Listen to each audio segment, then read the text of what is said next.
Hi everybody, it's JP. It's January 12th, 2015, and I'm back again with another update. I don't necessarily intend to make a daily thing of these videos. It'll really just be when I have something cool to show off, and I do have something kind of cool to show off. So I was intending to, as I said at the end of last video, steam ahead with the UI stuff, and I've made some progress on that. I forget how much of that I've shown. Like I put up a Patreon update, which I think other folks should be able to see, where I showed off this UI mock-up that I did, and this is kind of moving in the direction of the UI stuff that I wanted to do, and I was starting to implement that. I implemented support for non-square aspect ratio character sets, because that's what the UI font is probably going to be. But then I got kind of distracted, but in a good way that made me implement something that I am definitely going to ship with the game anyway. So it started when I was going through some of my test code and saying the code that I had used to create this test art here. Like this thing, the actual steps that that create that was this whole kind of torturous list of, like setting different tiles at different offsets and all that kind of stuff, and picking the right character thing and the color and all that, and it creates this multi-frame animation sequence that I showed off in Dev Update 3, I believe. And I was like, yeah, I kind of want to. This was just sitting in the art class, and it was a function that I was calling from the art class, like do test or something. And I was like, well, yeah, I could really just kind of move that out to, and I was thinking about maybe doing another script like that to test out character flipping and rotation, which is another thing that I really need to do. And I was like, well, maybe I could just move this out into a script and run it by using the Python exec command, which is actually the same thing that I use to run, the config file that I showed off last video, I believe. It just reads this in, and it's just a bunch of Python, and it takes whatever namespace the application's currently running and just executes that Python. And if this were like a piece of software that was more general purpose, like a web browser, that would be bad for security, but it's not, so who cares?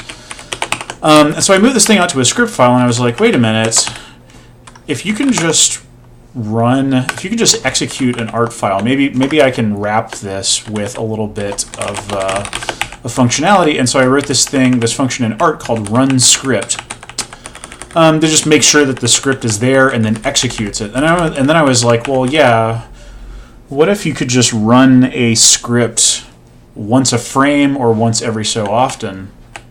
That would kind of, that would basically mean that you can have a script that's running on a piece of art's like characters and foreground color and background color every frame or every half second or whatever.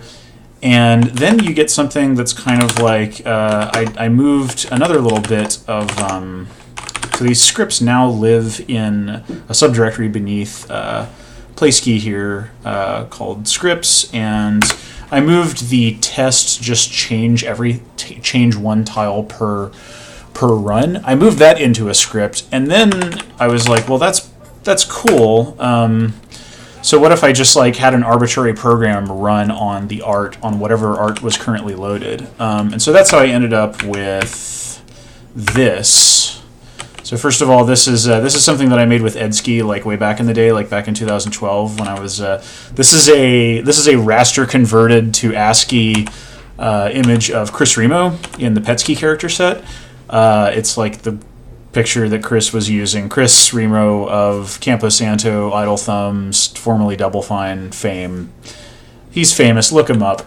But yeah, and so I just, back in the day when I was getting PETSCII's image conversion code working, this was one of the test images that I used, and this was the thing that it produced. And so because Playscii can now open PETSCII files, I can just easily open it up and view it in Playscii and zoom into it or zoom out and all that.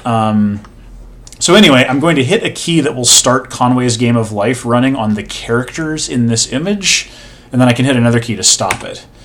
So it just kind of like goes berserk here, and it's pretty interesting, and now I can stop it again. And basically what it's doing is it's just running, this is the script that is running once every, I think, 10th of a second or 20th of a second on the currently loaded art. I could do this on, on another piece of art like this, and that does the same kind of thing. And yeah, it's really just doing, the same old kind of,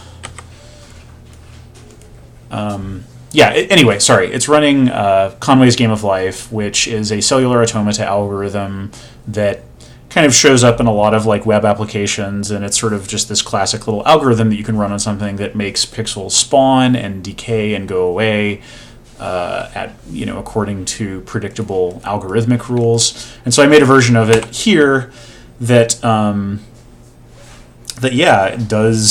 just like runs on every single tile on the thing. It's actually going really chunky here because this implementation that I did of Conway's life is super naive, and it iterates over every single tile, multiple times a second, and of course that's going to be slow. I could probably make it a lot faster if I used NumPy arrays or something, but I don't, like the point of this was actually just to do just to have a test application, and make Chris Remo's face go all weird and strange looking, because now, so the value of this, the reason that this made sense for me to do now rather than much later, was partly because in addition to just pre-authored like art and animation in Playscii, for the game that I want to make, where I've got like basically sprite animations but comprised of ASCII characters.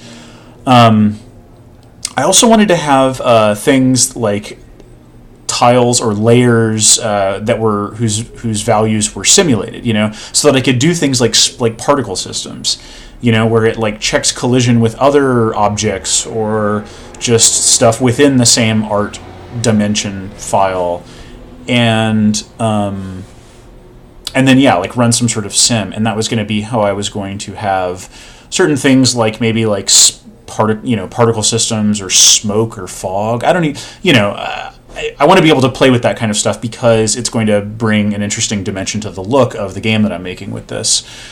And so I was like, well, yeah, this is how to do it. It's basically like running arbitrary code in a, execution managed sort of way every so often, and it's very easy to add scripts to this. I could be running multiple scripts on this, once a second, once 1/10 of a second. It's all pretty simple, and it was only like a few dozen lines of code, not counting the actual scripts themselves.